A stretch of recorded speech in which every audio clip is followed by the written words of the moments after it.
até no momento aqui não tem uma claridade que está deduzível e que não está deduzível.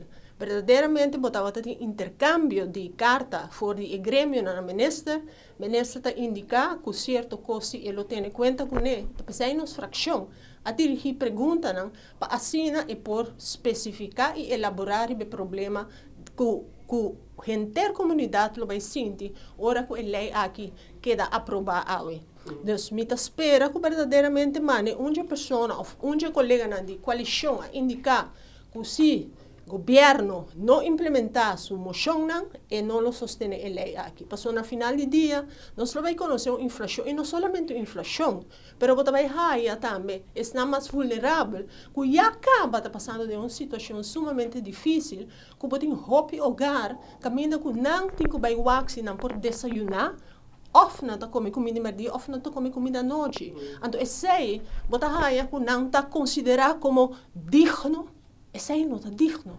Cada cidadão tem direito para ter uma vida de dignidade aqui na Aruba. E se você é bom, aqui que bebeu na fronteira tem que vir, simplesmente para não cumprir com a obrigação que não tem com a Holanda. Pero, sem ter o ser humano, segundo não, que está central na conta. Passou para se verdadeiramente botar cana do povo, botar reparar que praticamente a maioria de não por suportar, não tem espaço, não que não quer, senão não por mais cumprir com o dever básico que cada cidadão tem direito de fazer.